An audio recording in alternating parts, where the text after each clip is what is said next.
Hello, hello, hello. Welcome to Pixel Pushers. One person, three platforms, decades of innovation. Today we explore one of the minds behind Xbox Live, HoloLens, and now today's Meta developer ecosystem with Dan McCulloch. I want to welcome you guys to the Pixel Pushers podcast, where we interview sort of VR and UGC creators and sort of learn more about their creative journey. But today we have a special guest as we get to talk behind the scenes with people who work on the platform that these creators work on. So I'm Deepak, a developer advocate at Meta, and I'm thrilled to introduce Dan. But before I do that, I'd love to introduce our co-hosts here. So Jake, why don't you take it away? Yeah, absolutely. Thanks, Deepak. I'm Jake, another developer advocate here at Meta. I'm super hyped to have Dan on the show today. His career journey, I feel like, follows a lot of my fan journey. I was a big Xbox Live player, then used and worked with HoloLens throughout my career, and now we work in his org and developer ecosystem. So I feel like there's been a trajectory there. So really excited to have him on the show, hear about everything he's worked on, all the ecosystems he's touched. Just hear about his insights on all of that. But before we get into that, Dilmer, our third and last but not least, last but not least co-host, take it away. Yeah, thank you everyone and welcome, Dan. It's a pleasure to have you here. I am Dilmer, developer advocate at Meta, and really hyped to dive into the conversations today, Dan. Your work inspired us. On leadership. Really excited to know first, do you see yourself as an engineer? Do you see yourself as a developer? Do you see yourself as a leader? We're just really curious to learn more about that. Yeah, I love that. It's funny because I think at some point in my career on my resume, I had creative director, engineering leader, developer, gamer, whatever, right? And I've always kind of stood in this jack of all trades middle area. I'm a computer science graduate. I thought I was going to be a game programmer my entire career, but I ended up being on the production project manager front because I fell in love with that. And so I've had to code on the side, more for personal projects and fun things like that. So I don't know. Yes to all of those things. I don't know which one comes first. But I don't know. I'm just a tech enthusiast, gamer, coder, all of those things, I guess. Yeah. So maybe a little bit of both. Yeah, no, I like that. I think I like leaders.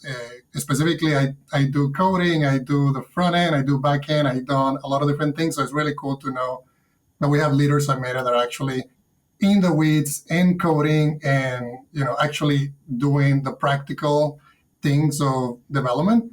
So what about, can you tell us about your vision on making developers successful, either on the UGC side and also on the VR and the mixed reality side? Yeah, it's a pretty unique role for me in my career where I've always owned something. I don't know if that's the right word anymore, but I've always had some deadline to deliver some product to end users my entire career, except for now, where my purpose with my role in my organization is to make developers on Meta's platform successful. And it's actually pretty awesome because of where we sit as well. So I don't own the platform. I don't own the editors. I don't own the tools. I don't own the games. I'm not making any games on this platform that I have to deliver in some schedule.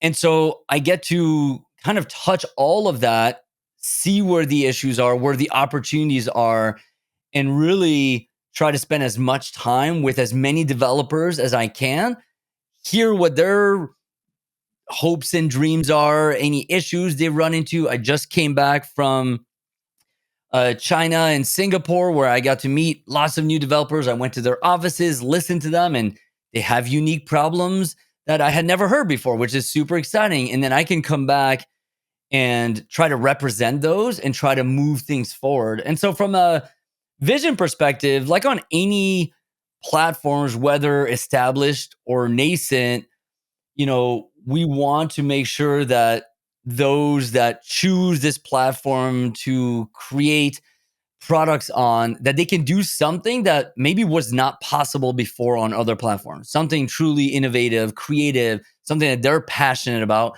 And then at the end of the day, that they can make a living off of it, right? And that's success, right?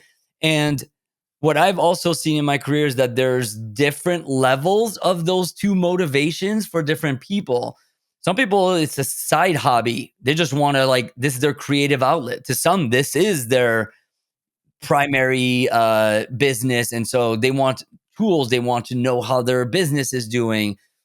And so we have to kind of represent all of these groups. And that's what makes this so exciting, is everyone I talk to has completely different levels of motivational axes. And so I've been here 8 months now, and it's been pretty awesome so far.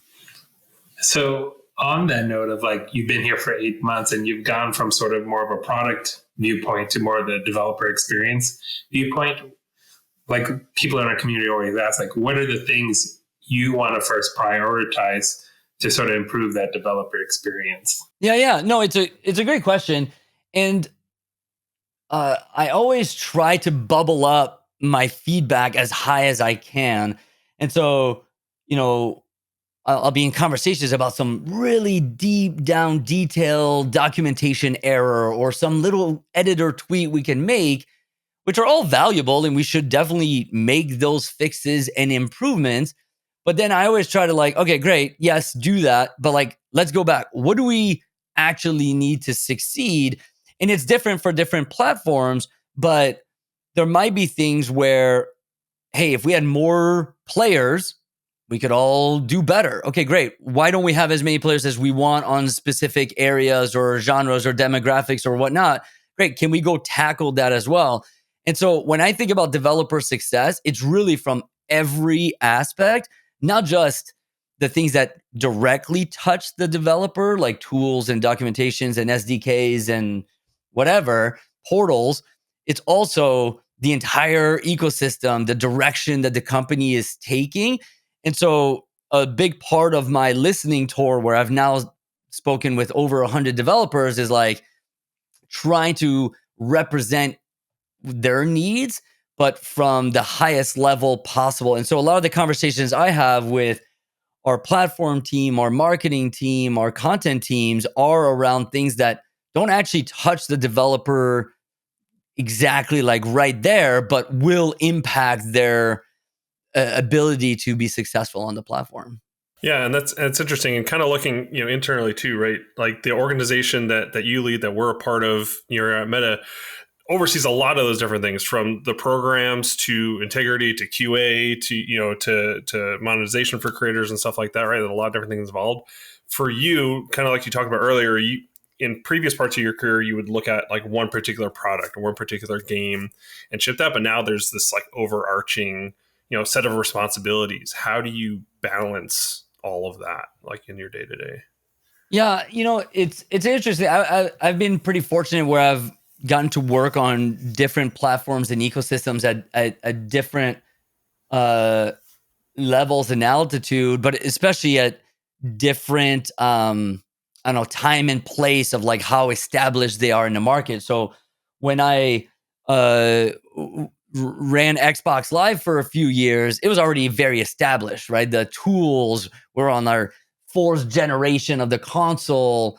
And so the problems were very different, right? It was much more about like enabling new features like crossplay across PlayStation and Xbox, for example, right? Like some very deep technical partnership problems, where currently, if I look at like VR or Horizon OS versus Horizon World, there's very different problems and opportunities on both. And so trying to find that balance of what is going to have the most immediate impact versus, the direction we want to take these programs going forward. And so it is a pretty interesting landscape to look over. The good news is I have probably some of the most incredible people I've ever worked with that work on this with me, and they are subject matter experts on their areas. And so a lot of it is like, you've got it, like, let's work together to like align with a vision. But I don't need to go nearly as detailed as I might have in the past. And then I can focus on the hot areas that maybe need a little extra attention. So it's a balancing act, but it's very exciting. Every meeting, every half an hour for too many hours. It's a very different topic every single time. And I think that keeps it exciting. I like that because it keeps you on your toes, right? And like, but you picked up on the Xbox Live conversation, right? So I want to like sort of make a connection for users. Like, you're scaling, even though that wasn't from the start, you're scaling an ecosystem, right? So I see you bringing that sort of trend into this space as well. So like, maybe tell us about a little bit of that, trying to like increase that ecosystem through Xbox Live, because that was back in the day. Even I still think of those as pioneering days. Yeah, it was an interesting time where Xbox Live was a service for a very specific thing, the Xbox console, a piece of hardware that you had spent hundreds of dollars that you had in your living room. And as we started at Microsoft a kind of acquisition spree, we had games that were very different than any games we ever had, like Minecraft, which was already on mobile and iPad and all kinds of different devices. And we needed to find a solution to expand Xbox Live to support those types of things. And so my mandate was to take Xbox Live off the console, which just seemed like the craziest thing you could ever imagine. But that's exactly what we did by bringing it to the PC through the PC app and through mobile, which then gave us a lot of other opportunities to create things like the family safety app that's now used by parents across the world. It gave us the opportunity to enable those cross-play scenarios I talked about. Now that we had Xbox Live on all of these platforms, it was easy for us to have the connection conversations because no one could say no to Minecraft on their platform, much like Fortnite or those types of games. And so that naturally grew our monthly active users, right? Because we all of a sudden had different types of gamers coming to the network. And as the acquisitions continue to roll with things like King, which brought Candy Crush and other games, it was just a natural expansion of something that had been so specific for so long. And it creates a whole new set of problems as well, right? New paradigms, new authentication modalities. Not everyone has a controller. Not everyone has an Xbox Live account today. Like, how do we deal with all of these things? And so some pretty major changes happened where we, start to support non-alphanumeric characters for gamer tags to expand, so things you would not think you would need that all of a sudden become opportunities for expansion. But I think from a user perspective, it enabled them to have new experiences as well. So like Game Pass Ultimate, I can play games on my PC, I can play games on my phone, I can play games on my console. And to me as a gamer, I love two things. One, platforms that enable games that weren't possible before, which I kind of mentioned earlier. And then two, like, is playing those games that weren't possible before. Like, I love every time I get to play a game that was not available on a platform or anywhere before. And like, we've played so many of the same games so many times that every time there's like this, oh my gosh, this is novel, this is new, it's exciting.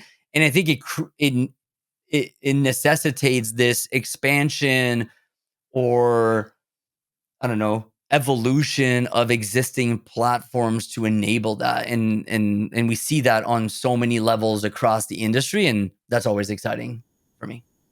No, that is amazing. And then, so just taking it a little bit deeper on the cross-platform gaming, that was revolutionary. You guys, when you took Xbox Live and took it out of the Xbox, which was interesting, and it's good to learn that.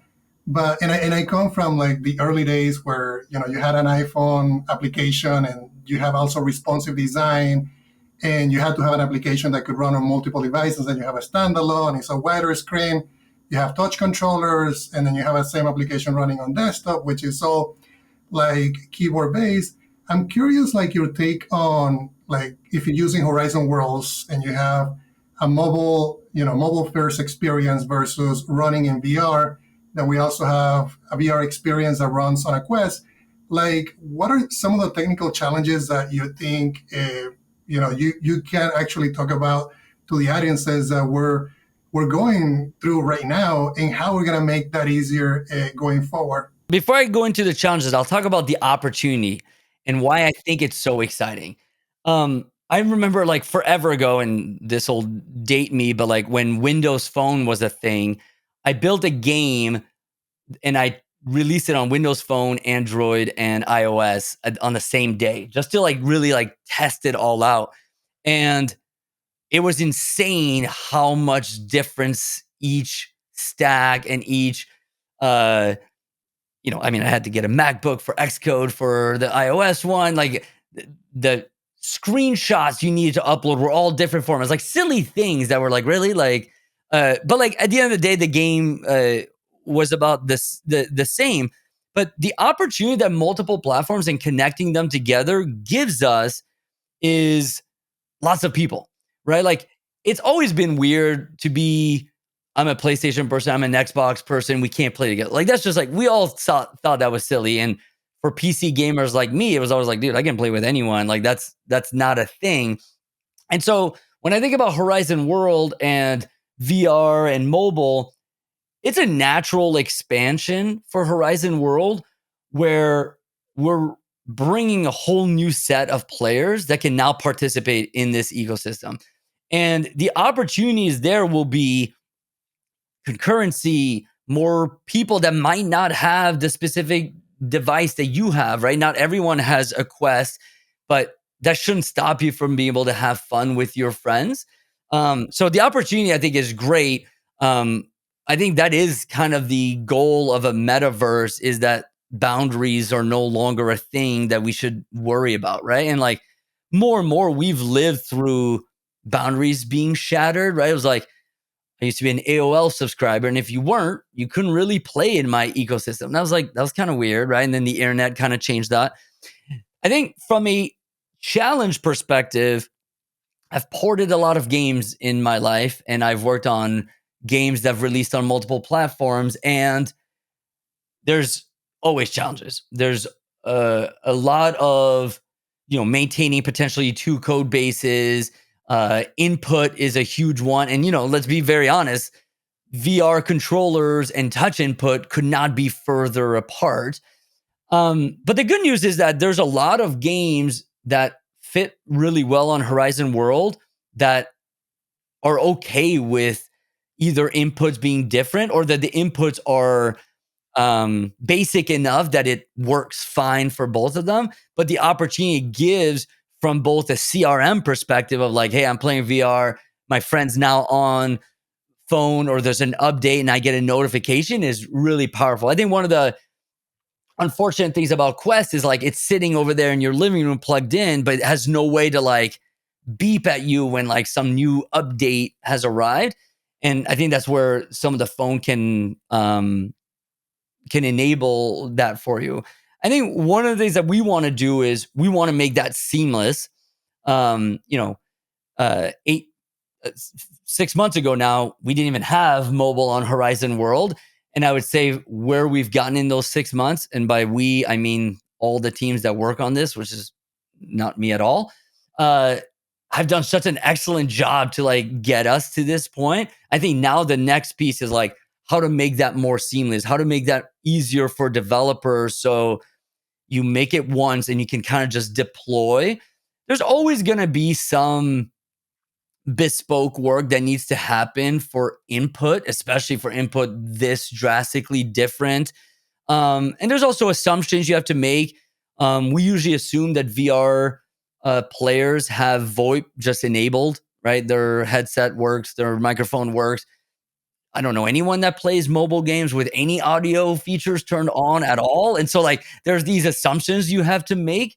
But it's moving at a pretty incredible pace. And I think it'll enable some pretty unique scenarios that are just super exciting. Sorry, that was a long-winded answer.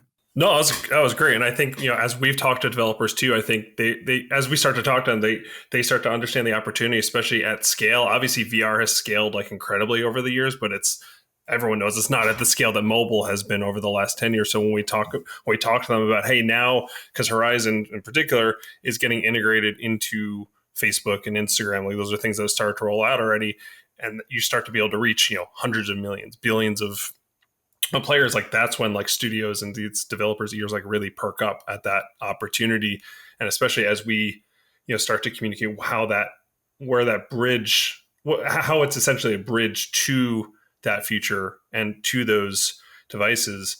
But speaking of those devices, I mean, one of the things I've been most excited to chat with you about, just to like take a step back, is everything you did with HoloLens. I had the HoloLens 1, 2. I might have one back there somewhere in a case somewhere, because I worked a lot with it. But tell us like what you did, on the HoloLens team, like what you worked on, what that experience was like, and also kind of the leap going from kind of 2D in Xbox Live and gaming, and then making the leap to like a totally different paradigm with AR, VR, and a device. I was just chatting with someone about this, I think yesterday, a device that was really like 10 years ahead of its time with the HoloLens. I'm like really curious to hear kind of like war stories almost, if you will, of, about HoloLens. It's a really interesting, and I've got some stuff over here too. If we have time, I can bust them out and show you some relics as well.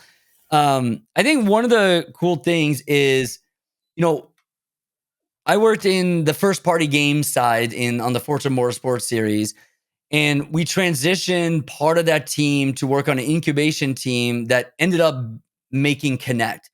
And so it had started this hardware software journey on the gaming side, and Kinect ended up being insanely successful for the Xbox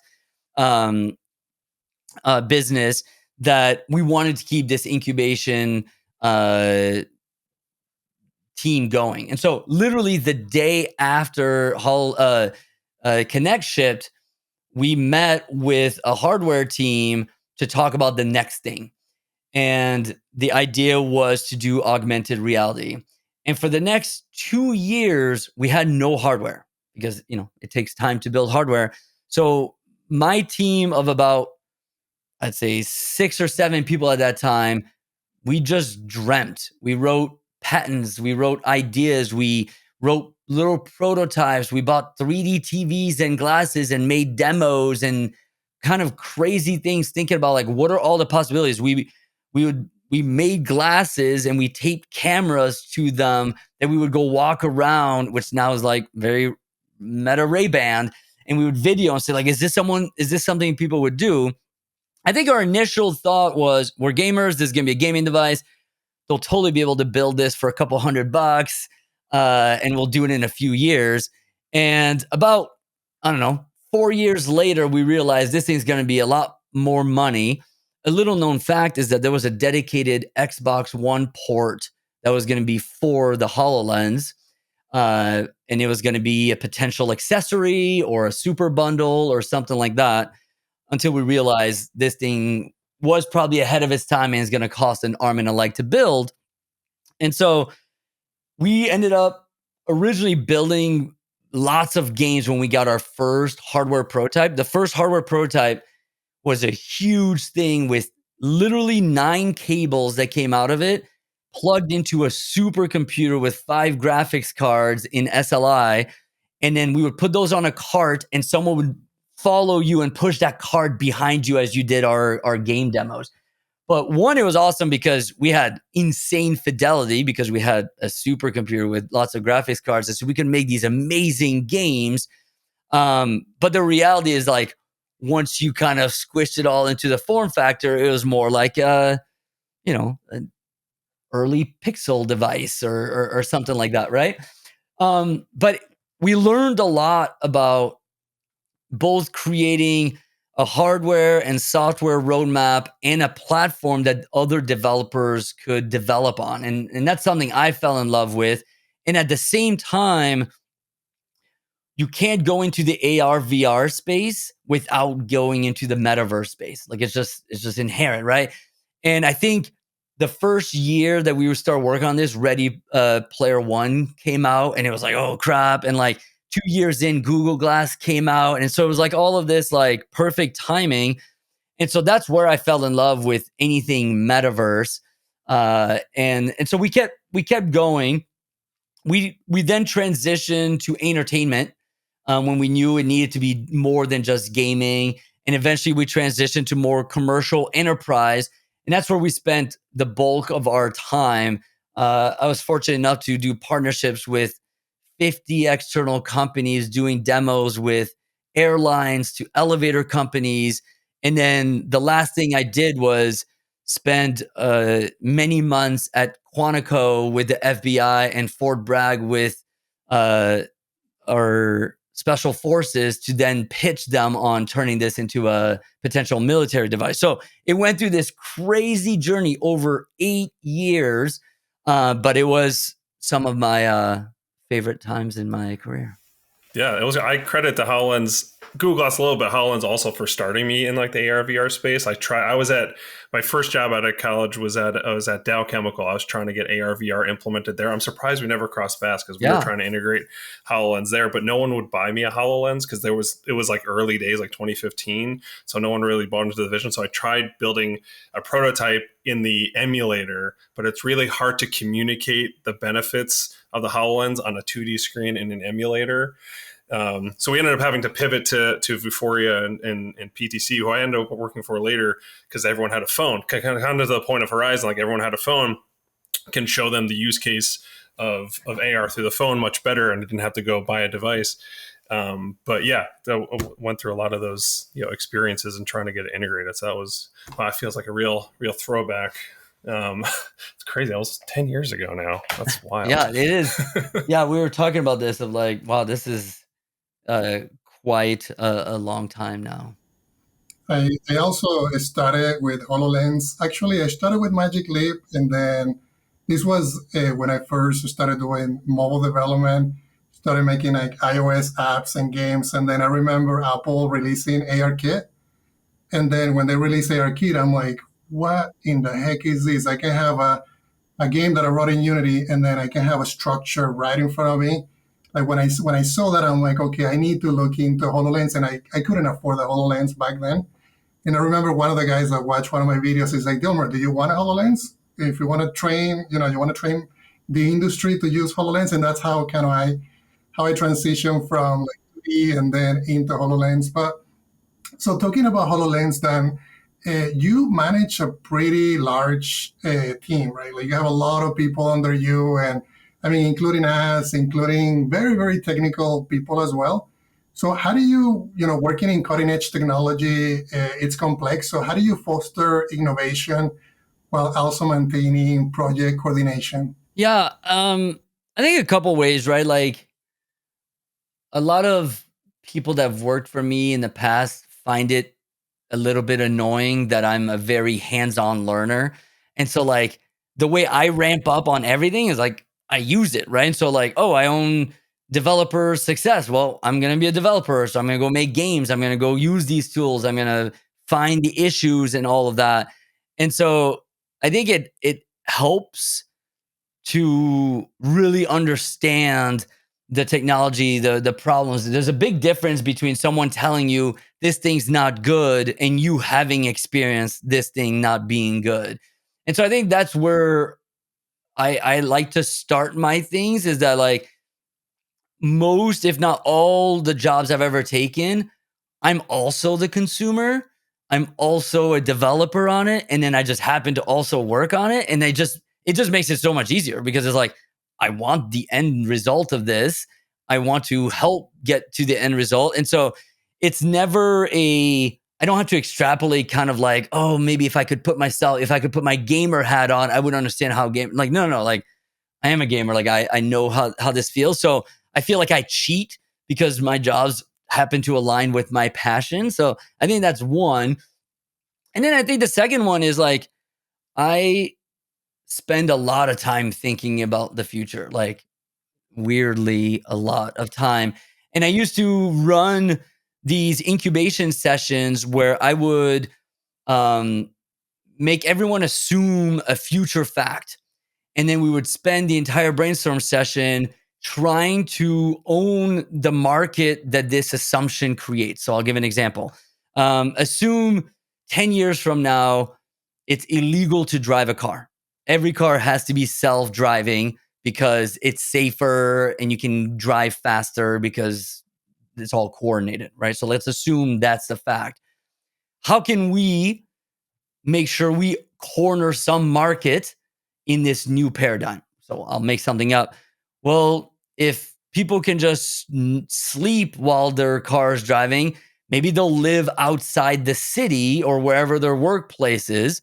Maybe they'll want to shower before they get to work. So like, let's make cars that have showers. We'll own the shower car. And that's how we'll make all of our money. Like maybe not a great example, but you understand what I'm saying. So like, I do this with everything I work on and everything I get excited about. So I'm always thinking about what can VR be in the future? What could Horizon OS or Horizon Worlds be in the future? What happens when the eventual convergence of AR, VR, and Metaverse happen, or AI, like all of those types of things. And so I think that helps me then push or pivot towards something. And usually I just pick the thing that I get the most excited about because as a tech nerd, I think there's something there that can help. And I have a lot of these conversations with people, and based on their reactions, I usually know which things resonate and which ones don't. And then I try to align some of this. So it's kind of a combination of experience and future excitement that I use to try to pivot or orient towards. I think on the gaming side, it would always be what do I want to play that I can't play today, right? Or what would really change the landscape, right? And this is a conversation I've asked every developer I've talked to is instead of asking them, hey, what feature do you wish we had? I always ask, what feature would you need to be able to make something you've never been able to make? Because I think that's what really can set us apart. That's where the differentiation will come from. And, I get different types of answers, but like an example is like, I don't know, if you could support 10,000 concurrent users.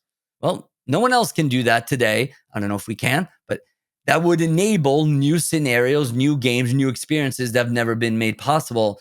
And that's what I get really excited about is enabling these types of things. And it's hard because we look back in our past and this has happened many times, but it kind of just happens and you don't think about it, right? Like we're all connected on this call here through technology. And like, we didn't have that X years ago. And we don't really think we didn't all have cell phones that are easily. And so sometimes it's hard to extrapolate the future. And so I try to use these tools and processes to try to guess at what might be coming. I like that idea of convergence because then if we're looking at your career, right, you went from Xbox to HoloLens, right, to the AR, VR, but then you went to like a Metaverse play at EA. So like, tell us a little bit about that convergence. What led you to trying to build another Metaverse, right, before coming here? There was I don't know what I could probably say this, but like there was VR plans at Xbox and I was leading those plans and we started making a metaverse on top of Xbox Live, like a 3D represented avatar based Xbox Live. I've got some pretty cool concept art for it. And we started building that. And I loved it, right? Because this was right after HoloLens. I wanted to get back on the gaming side because HoloLens had kind of drifted away from that. And I think the VR business for Xbox at the time was not something they wanted to go into. I think mostly because they would have ended up having to build the hardware, the software stack, and then competing with whatever was out there. And so we decided to walk away from it, which then meant we're walking away from Metaverse aspirations. But I was still very hungry for Metaverse things. And I started to go around looking for opportunities to build exactly this. And I landed at EA, where that was my exact task, was like, hey, let's try to bring multiple IPs together on top of a proprietary platform and see if we can not only save cost by having a singular avatar platform, a singular marketplace, a singular progression system, but also enable kind of this circular flywheel where, okay, I might be done playing this game, but I've accrued a lot of inventory or money. I might as well go play this other game where it resonates, right? And I think that's the metaverse idea, right? If you remember Ready Player One or Snow Crash, it's all about your inventory, your progression, what you have, what you own, no matter what weird world you might be going to. And that's what drew me to that. And I was able to create a remote studio during COVID to go and build this, and it was a great run and lots of stories, and we'll leave it at that. But I ended up getting pulled over to Meta for quite some time before I was like, all right, fine, let's do it. And the thing that really put me over the line was Meta was checking all the boxes for that eventual convergence, right? It's like, oh, we got to do AR. Oh, we got to do VR. Oh, we got to do AI. Oh, we got to do Metaverse. Oh, we got to do all these things. And they're building all the building blocks that can create this new experience that we've never been able to experience before. Yeah, that's one thing that's I've always been fascinated by with Meta, that's attracted me to coming to work here also, was not trying to let's not try to, when it comes to AR, let's not try and jump right to the dream headset and do whatever we can and throw all our money at that, but come at it from both perspectives. Figure out the battery tech on one end with the Ray-Bans, and then figure out the display tech with Quest and Orion and those kinds of things, and eventually they come together. And then with the content as well, that's what a lot of Horizon, of course, a lot of the VR content that's happening on Quest too. But but incredible, obviously, amount of experience across the Xbox, EA, and now Meta, building these ecosystems and these developer communities. I'm mostly curious, but I'm sure there's a lot of people out there that are also curious too. What are, if you can boil down to a couple of key principles or important things that it takes to build a good developer ecosystem, what would be a couple of things that come to mind? Yeah, it's an interesting conversation because I mentioned at the end of the day, different developers have different motivations, but success is the word we chose for this role or this group, because whatever your motivation is, it probably fits within that word somehow, whether it's monetary or fame or something else. And the interesting thing about a new platform, and auxiliary or hands-on have been part of many ecosystems that struggled to get past that initial flywheel that's needed, right? Because you need apps to attract users, you need users to attract developers, and this flywheel, and that's a very hard flywheel to spin up. I in the Windows Phone days, I was part of the group that was making apps for Windows Phone and trying to get developers that were already making apps on Android and iOS to come. And they're like, why would we come? There's no users yet. I'm like, but they're coming, right? And you've got to establish this.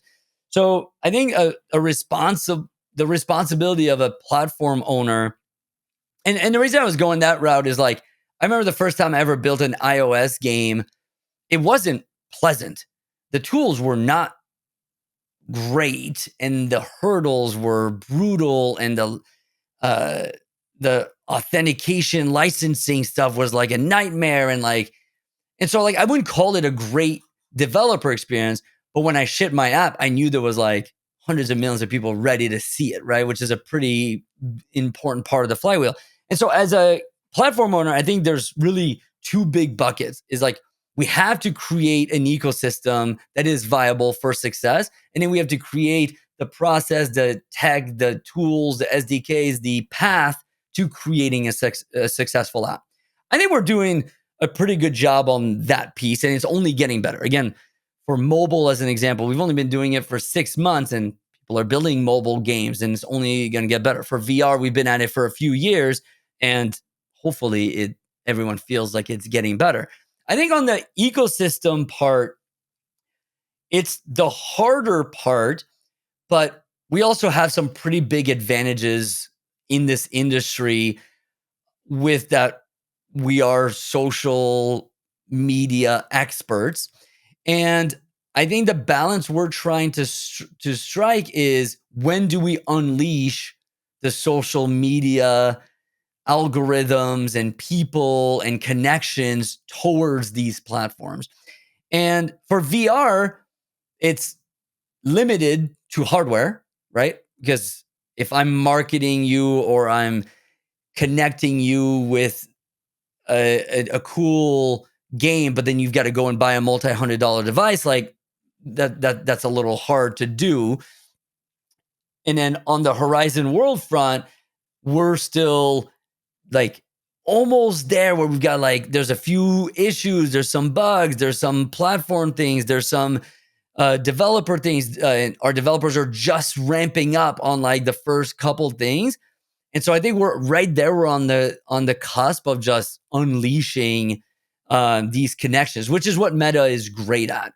And so that's exciting for me because in the past, when I've worked on platforms that needed that influx of users, we had to do it organically, which is very difficult to do. If you think about competitors in this space, or if you think about some of the biggest games out there, some of them took a decade, if not more than that, to get to a point where they have a flywheel that can work. And we're trying to do it in months scale, right? And I think it's because we have this special power that I'm excited about. So to answer your question, I think it is those two pieces. We've got to keep making the experience for developers easier, better, more automated, seamless, and probably also we need to lower the floor of who can come and be a developer and increase the ceiling of what's possible to be made on our platforms. And so that's kind of that first bucket. And then the second bucket is we just have to bring masses to these ecosystems to really help that flywheel fly. And Dan, you talked so many great things there that I relate to as well. I remember developing for iOS, and you had to set up a provisioning profile. You had to create a certificate locally. And that process, like you will go to the terminal, generate the certificate, put it in Xcode. Oh, yeah. And it was like super, super manual. And then you create a bill and you get like a bunch of issues on the wizard to be able to upload it. So I think by then, a lot of people would like give up. So talk about developer friction and just kind of like put that in perspective to what Meta is doing. Like Meta SDKs, right? Like we started with Oculus integration, and it was like this folder that you had to drag and drop into Unity. And then you had to go in and add scripts manually. So now we have building blocks, we have project setup tools. So that flow is a lot easier. So just to ask you a little bit more about developer friction. So I talk to people on the VR side that they have now the ability to be able to jump from one game to another. And there's like an API that allows us to go basically to do that, go back and forth, and they love that. This is completely out of script, but I'm going to ask you anyway. So do you see that happening for Horizon Worlds, where we have people from mobile jumping into headsets, and then from headsets on Horizon Worlds being able to jump to VR? Yeah, 100%. Right. I think this is exactly those seamless transitions that we talk about when we think about the metaverse. Like I think the answer, the better answer from me is like any scenario that takes you from one experience to another across devices, the answer should be yes. Like that, like no longer should what you own, what device you have, what profile you are, where you came from, limit you in what you can do. And so that's why you're seeing things like you can add portals to other games. You can add, and then we're going to combine those as well. So you can go from one to another. You can imagine having a lobby that's in Horizon World. And when it fills up, it launches your VR game or whatnot. So you can just kind of leave your device on the side, maybe not even use up battery until the lobby's ready, or any of those types of things. And so any of those features we add can be used by our developers to broaden the appeal, but also make it easier for their users. But really, it's to get to this point where we stop thinking about device boundaries, right? It's kind of that back to that PlayStation, Xbox thing. I remember on my first cell phone, at first I had to pay 10 cents for every message I ever sent. But then for like this short window, if I was sending it to another like AT&T user, it was free, but anyone else, it was like 10 cents. And I just avoided talking to those people. And that's like, that's messed up. Like that's crazy, right? And it's kind of like the blue-green iOS Android thing, but like this one actually costs you money. And like, we've got to get out of the situation where people are limited based on a choice they've made or some hardware limitation. And so I think that's hopefully what people are starting to see as we expand to other platforms, is that we're enabling some of these scenarios, and those transitions should just come a little bit after we make those expansions. I love that, because you're getting into like the user mindset, right? Of where, sort of to your point as a futurist, I'm calling you a futurist. That's where people are, and that's where people want to go. Let's build that pathways. But I know you're also like not limiting yourself to users, but also developers. Like a little birdie, aka Andrew, told us you've been making games. So like, tell us about like your developer experience as well on top of that. Yeah, when I first joined, it was like 2 weeks before the mobile Horizon World Fund launched. And I was like, oh, well, I've made VR games on Quest. And so I understand the opportunities and limitations of that platform, and, setting up an Android bridge and all the pleasant things there that come along with all of those things. But Horizon World was new to me. And so I was like, all right, I'm going to go make a game. And then because I like to be a little bit annoying, my first game was, I'm going to make a game that is the antithesis of what we want Horizon to be. So I was like, I'm not going to use any avatars. I'm not going to make it multiplayer. I'm not going to make it immersive. I'm going to make it the most 2D annoying game I could, to kind of just challenge what's possible. And again, I didn't know what was what. Like custom UI had like literally shipped that day, and I was using it. And it was interesting because I'm a C++, C# guy, and so JavaScript and TypeScript is not in my wheelhouse. And so there was some ramping up there, and then the way Horizon does things. But like the cool thing was, I think the community aspect, I fell in love with just working with people on the forums and on the Discords, and how welcoming people were. And I would ask questions. I'm like, hey, I'm sorry, is this a bug? Is this a feature? Do I just not know what I'm doing here? And like, I got a lot of support. And so I built a game that I think one of my kids would like. They play these really weird games where you just click stuff forever. And so I built basically like an infinite clicker game where all the cards are AI generated. And it worked, and it was a great way to kind of get into it. But the cool thing is it generated a list of issues and bugs that when I would talk to people on the forums and the Discord, they're like, yeah, we know this thing has been here for a while. I'm like, okay, I will go and push this down and get it out there. So I think that was a great experience, and it was a good one for me to get to know so many people internally, because it hit so many boxes or issues or problems and opportunities. But I was also pleasantly surprised at, could an infinite clicker actually feel good on a streaming platform where there's a full round trip between input and output? And it actually it was fine, right? Which was actually quite surprising for me, and actually made me more bullish about the opportunities that it presented.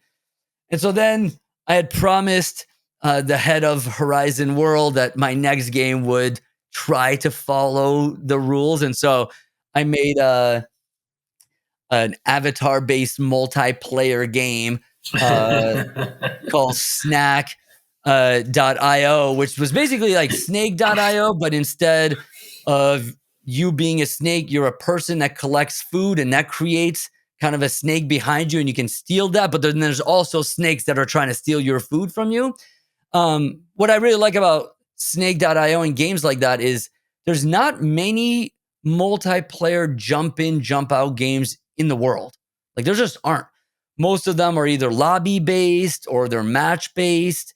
But this is a game where you can come in and just start playing. And I always thought that was pretty cool. And so I wanted to make a game like that where you didn't have to wait for X amount of people to come in. You could just jump in and play. And so I made this game. Everything also was AI generated within Horizon World. And I was actually pretty surprised at how good some of the models and textures were. And it's only gotten better since I built that game then. That's awesome. It's inspiring to see. I also love getting into the tools that our developers are building. That's how you know it. That's how you get to know it and give good feedback too. I know we're almost out of time. So thanks for all the time you spent with us so far. To kind of wrap up, I wanted to use that mechanic you talked about earlier about thinking ahead, thinking futuristically. So say in 5 years from now, everyone's in Horizon Worlds, everyone's in the metaverse. What recommendations, I guess, would you have for a developer or builder today of things maybe they should build or ways they should get ready now so that they're in a good position 5 years from now? Yeah, I think there's two things. I think it's one, become an expert now, right? You don't want to be showing up when your mom calls you and tells you hey, what's this Horizon World thing? It's too late. If she knows about it, everyone else is already there. And so I always tell people hey, jump in now, learn the tools, learn what works, what doesn't. The second thing is, as the world becomes more snackable, where Instagram Reels and TikTok is the norm, short form content becomes the norm, we are training the next generations to, have less patience, have less retention on long form games. I look at my kids and they play 1,000 games a week. And so what I love is the ability to take memeable things that have, go make a Travis Kelce, Taylor Swift engagement game today, and you will make money today. We don't want the Swifties on us, Dan. We don't want the Swifties on us. That is guaranteed you will make money today, right? Because it is a hot topic today. Next week, no one's going to care, right? And we have so many examples, even on the VR side, Animal Company is a great example of this, right? Lethal Company was hot, Gorilla Tag was hot, merge those things together and you've got a hot game. No one's playing Lethal Company anymore. So had they taken 6 months to build that game and it came out today, I don't think it would do nearly as well as it did. And so my recommendation is see what's hot on something, whatever it is. It could be Netflix, it could be YouTube, it could be TikTok, it could be whatever. And because of your expertise, remix your world or tie it to something that is hot right now, and you'll be successful, or it will increase your chances of being successful. Dan, thank you so much, man, for all your knowledge and everything you share. Honestly, we really love to having this discussion. Specifically, I personally relate with you a lot with your C++, C# in computer science, because I'm pretty much in the same boat. That's where I came from. And I know the audience, they probably, they learn a lot from you and all your journey at Xbox and, building ecosystems. So Thank you so much. And make sure, guys, that you check Meta's developer programs and Dan's work at developers.meta.com. Leave us a comment and let us know who we need to have on the next episode. Don't forget to hit the notification bell and subscribe. And once again, thank you, Dan, for coming to the show today. Awesome. Thank you for having me.